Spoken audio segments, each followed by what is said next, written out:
Hello साथियों, मैं अखिलेश शाह एक बार फिर अपने यूट्यूब चैनल पोटेंशियल तैयारी पर आपका स्वागत करता हूं। साथियों, आज आपके लिए सुपर फास्ट रिवीजन के अंतर्गत छठा मॉक टेस्ट लेकर आया हूं। इसमें परीक्षा के लिए बहुत ही महत्वपूर्ण होने वाले 30 क्वेश्चनों का संग्रह लाया हूं। यहाँ पर जो क्वेश्चन मैंने इकट्ठे किए हैं वो आने वाली परीक्षाओं जैसे UP police, PET, super TET आदि परीक्षाओं में बहुत ही महत्वपूर्ण रहेंगे। साथियों, वीडियो पर पहली बार देख रहे हैं आप, चैनल पर पहली बार आए हैं तो वीडियो को लाइक और शेयर कर दीजिए और चैनल को सब्सक्राइब भी कर लीजिए। चलिए चलते हैं पहले क्वेश्चन की तरफ। पहला प्रश्न है, भाषा के आधार पर गठित होने वाला प्रथम राज्य कौन सा है? विकल्प दिए हैं गुजरात, हरियाणा, आंध्र प्रदेश और महाराष्ट्र। साथियों, इस प्रश्न का सही उत्तर रहेगा आंध्र प्रदेश। 1 अक्टूबर 1953 को भाषा के आधार पर भारत में पहला राज्य गठित हुआ था, वो आंध्र प्रदेश। वर्तमान में आंध्र प्रदेश की राजधानी अमरावती है। अगला प्रश्न है, विश्व का सबसे लंबा बांध हीराकुंड ओडिशा के संबलपुर जिले में स्थापित है। यह किस नदी पर है? साथियों, विश्व का सबसे लंबा बांध अपने इंडिया में है, ओडिशा के संबलपुर में है और यह महानदी पर स्थापित है। अगला प्रश्न है, वास्को डी गामा 1498 ईस्वी में पहली बार भारत आया था, वह किस बंदरगाह पर उतरा था?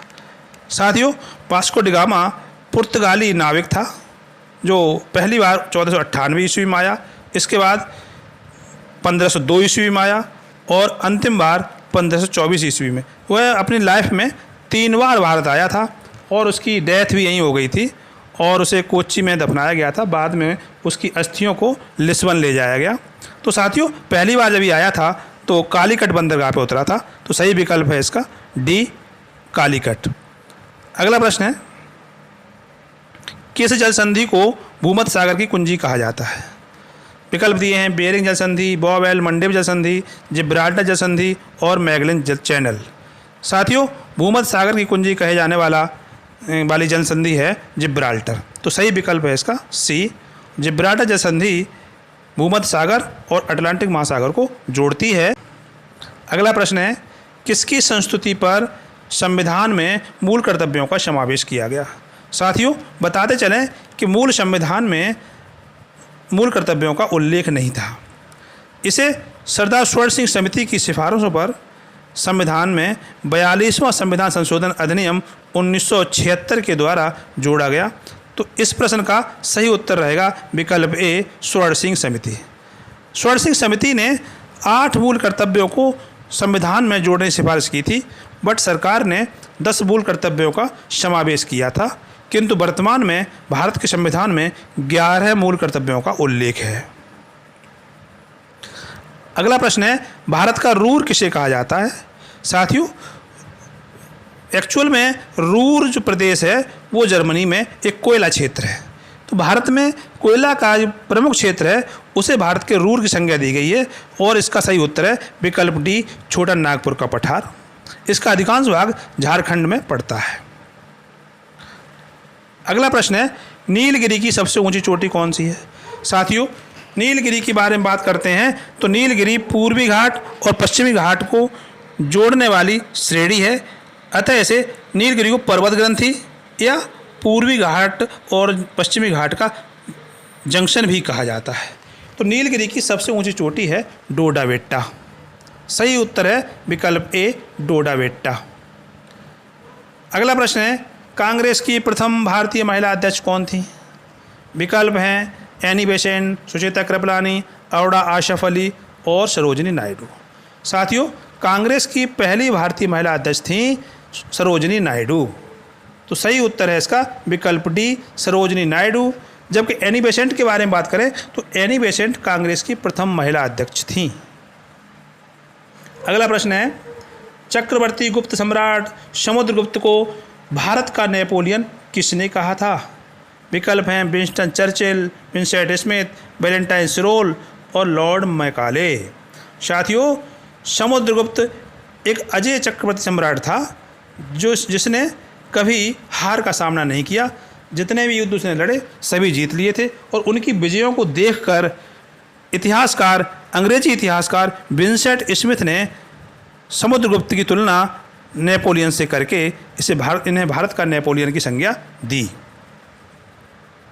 अगला प्रश्न है, पंचायती राज व्यवस्था में महिलाओं को कितने प्रतिशत स्थानों का आरक्षण दिया गया है? साथियों, भारत में पंचायती राज व्यवस्था की औपचारिक शुरुआत प्रधानमंत्री पंडित जवाहरलाल नेहरू ने 2 अक्टूबर 1959 को नागौर से की थी और नागौर राजस्थान में है। 73वां संविधान संशोधन अधिनियम के तहत भारत के संविधान में 11वीं अनुसूची जोड़ी गई जो पंचायती राज व्यवस्था से संबंधित है और इसी अनुसूची के तहत कुछ संशोधन किए गए थे और उसी में महिलाओं को 33% आरक्षण की व्यवस्था की गई है। पंचायती राज व्यवस्था में तीनों स्तरों पर 33% महिलाओं को आरक्षण दिया गया है। अगला प्रश्न है, प्रथम राजभाषा आयोग का गठन 1955 में किया गया। इसके प्रथम अध्यक्ष कौन थे? साथियों, भारत में प्रथम राजभाषा आयोग 1955 में हुआ। उसके हर 10 साल बाद इसके गठन किए जाने का प्रावधान है और राजभाषा आयोग का गठन राष्ट्रपति द्वारा किया जाता है। इसके प्रथम अध्यक्ष जो थे वो थे बाल गंगाधर खेर। विकल्प सही है बी, बीजी खेर। बीजी खेर का फुल फॉर्म बाल गंगाधर खेर इस प्रश्न का सही उत्तर है। अगला प्रश्न है, भारतीय राष्ट्रीय ध्वज तिरंगा के मध्य में नीले रंग का एक चक्र बना है। इसमें कितनी तीलियां हैं? साथियों, हमारा जो राष्ट्रीय ध्वज है तिरंगा है जिसमें 3 रंग हैं, हरा, सफ़ेद, केसरिया। उनके बीचों बीच एक नीले रंग का चक्र बना है तो उसमें 24 तीलियां हैं। विकल्प इसका ए सही है, 24। अगला प्रश्न है, भारत में आर्थिक नियोजन का जनक किसे माना जाता है? विकल्प दिए हैं एम.एन. राय, जे.पी. नारायण, पी.सी. महालनोबिस और सर विश्वेश्वरैया। तो साथियों, इस प्रश्न का सही उत्तर है विकल्प डी, सर विश्वेश्वरैया। अगला प्रश्न है, भारत में प्रथम पंचवर्षीय योजना 1951 में शुरू हुई थी। अंतिम पंचवर्षीय योजना कौन सी थी? साथियों, भारत में 1951 से लेकर 2017 तक कुल मिलाकर 12 पंचवर्षीय योजना चलाई गई हैं। 12वीं के बाद नई पंचवर्षीय योजना कोई लागू नहीं हुई और 12वीं पंचवर्षीय योजना यहाँ की अंतिम योजना थी। तो विकल्प इसका सही है बी, 12वीं। अगला प्रश्न है, निम्न में से कौन सा मुंबई का सहायक बंदरगाह है? विकल्प हैं तूतीकोरिन, भावनगर, रत्नागिरी और नाहवा सेवा। साथियों, भारत में 13 बड़े और प्रमुख बंदरगाह हैं जिनमें से 6 बंदरगाह पूर्वी तट पे हैं और 6 बंदरगाह पश्चिमी तट पे हैं और एक बड़ा बंदरगाह पोर्ट ब्लेयर, अंडमान निकोबार राजधानी पोर्ट ब्लेयर में है। तो इसमें से नाहवा सेवा बंदरगाह की स्थापना ही इसीलिए की गई थी कि मुंबई बंदरगाह का वर्कलोड कम करने के लिए, इसलिए नाहवा सेवा इस प्रश्न का सही उत्तर है विकल्प डी। अगला प्रश्न है, लोक लेखा समिति में 22 सदस्य होते हैं। इनमें से कितने राज्यसभा सदस्य राज्यसभा से होते हैं? साथियों, लोक लेखा समिति में जो 22 सदस्य होते हैं वो संसद के दोनों सदनों से होते हैं। इसमें से 15 लोकसभा से होते हैं और 7 राज्यसभा से होते हैं। तो यहाँ पूछ रहे हैं राज्यसभा से कितने होते हैं? राज्यसभा से होते हैं 7। तो इस प्रश्न का सही उत्तर है विकल्प ए, 7। अगला प्रश्न है, देश का सर्वाधिक नगरीकृत राज्य कौन सा है? तो साथियों, विकल्प में दिए सिक्किम, महाराष्ट्र, गोवा और हरियाणा।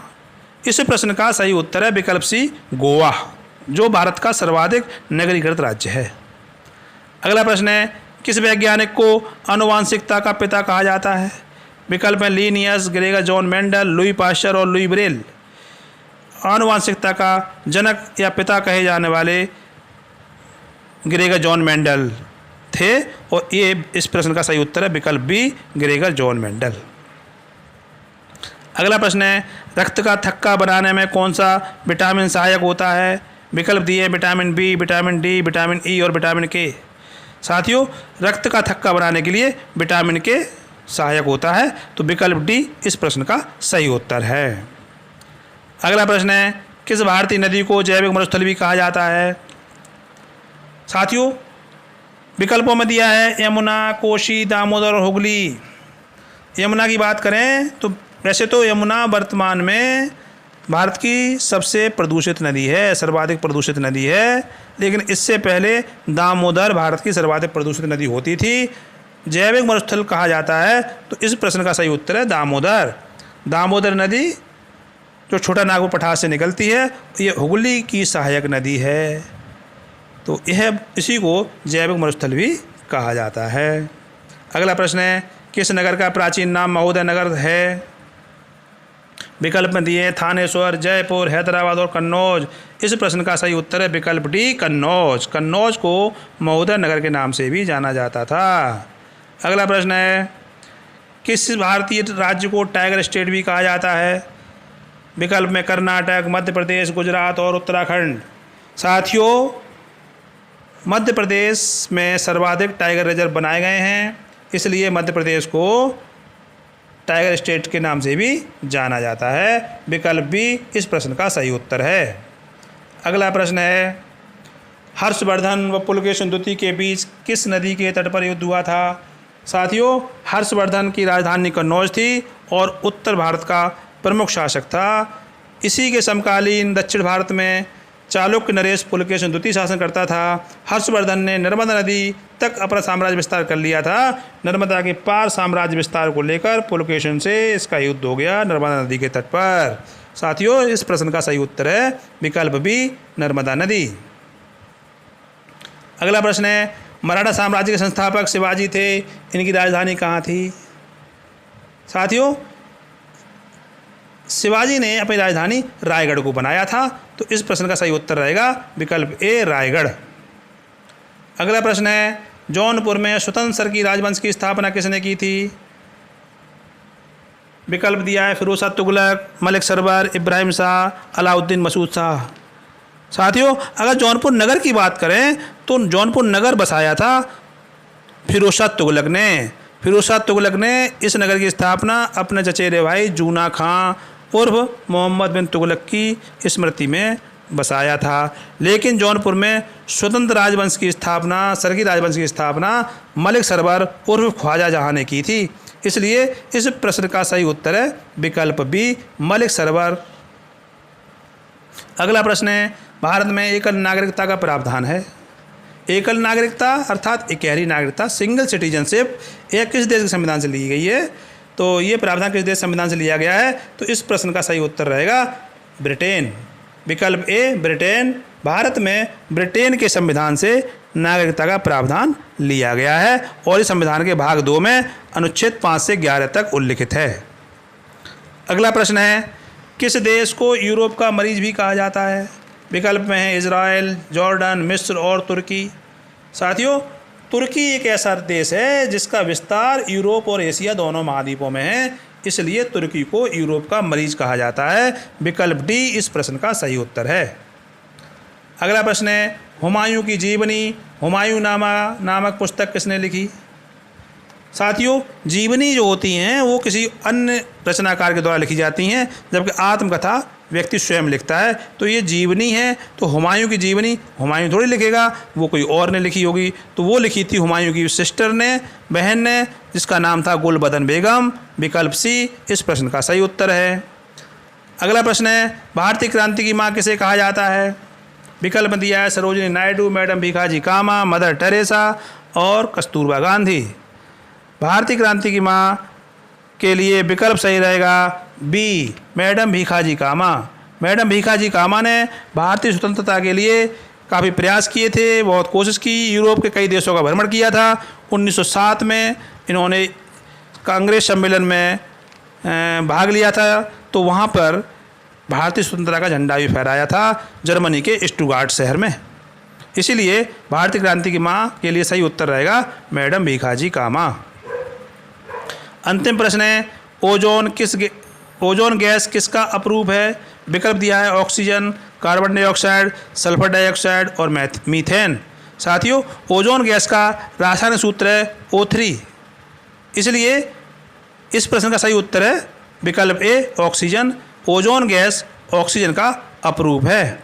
धन्यवाद साथियों, वीडियो को लाइक और शेयर अवश्य कर दीजिए। धन्यवाद।